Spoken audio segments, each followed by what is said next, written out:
पूरी दुनिया में करोड़ों लोगों की आस्था के प्रतीक आदिदेव महादेव का केदारनाथ धाम शीतकालीन बर्फबारी के बाद अब खुल गया है। कोरोना संक्रमण को देखते हुए साधना श्रद्धालुओं के लिए अभी यात्रा की अनुमति नहीं है, लेकिन केदारनाथ धाम में महादेव की आराधना एक बार फिर प्रारंभ हो गई है। भगवान के मंदिर को कई कुंटल फूलों से सजाकर विशेष पूजा की गई और पूरी दुनिया के लिए सुख शांति की कामना के साथ साथ वैश्विक महामारी से मुक्ति दिलाने की प्रार्थना भी की गई। आइए जानते हैं इस अति प्राचीन धर्म स्थल की कहानी, जो पूरे विश्व के लिए एक बहुत बड़ा आश्चर्य के रूप में विराजमान है। हिमालय पर्वतमाला में उत्तराखंड के रुद्रप्रयाग क्षेत्र में स्थित केदारनाथ मंदिर विश्व प्रसिद्ध 12 ज्योतिर्लिंगों में से एक है और उत्तराखंड के 4 धाम और 5 केदार में गिना जाता है। हजारों वर्षों पहले जब मानव सभ्यता अपने प्रारंभिक दौर में थी, तब सनातन संस्कृति के पुरोधा होने के लगभग 3500 मीटर की ऊंचाई पर बेहद विषम प्राकृतिक स्थितियों में खतरनाक ऊंची पहाड़ियों पर महादेव के इस विशाल मंदिर की स्थापना की थी।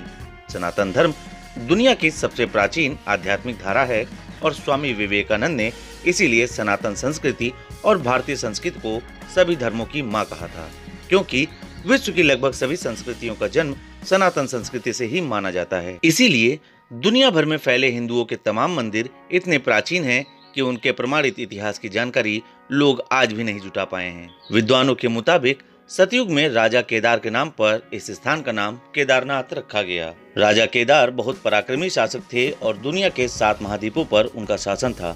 वह बहुत ही पुण्य आत्मा थे और जन कल्याण के कार्यों में लगे रहते थे। उनके 2 बेटों का नाम कार्तिकेय और गणेश था। उनकी पुत्री का नाम वृंदा था, जो माँ लक्ष्मी का अवतार भी मानी जाती हैं। बताया जाता है कि सतयुग में वृंदा ने 60,000 वर्षों तक विश्व कल्याण के लिए तपस्या की थी। वृंदावन के नाम पर ही आध्यात्मिक जगत में केदारनाथ को वृंदावन भी कहा जाता है। कालांतर में महाभारत से भी केदारनाथ का प्रसंग जुड़ा है। महाभारत के युद्ध के बाद पांडव क्षेत्र में भगवान शिव की आराधना के लिए आए थे। केदारनाथ से ही धर्मराज युधिष्ठिर को सशरीर सम्मान से ले जाने के लिए स्वर्ग से विमान आया था और यहीं पर पांडवों ने महादेव शिव की आराधना की थी।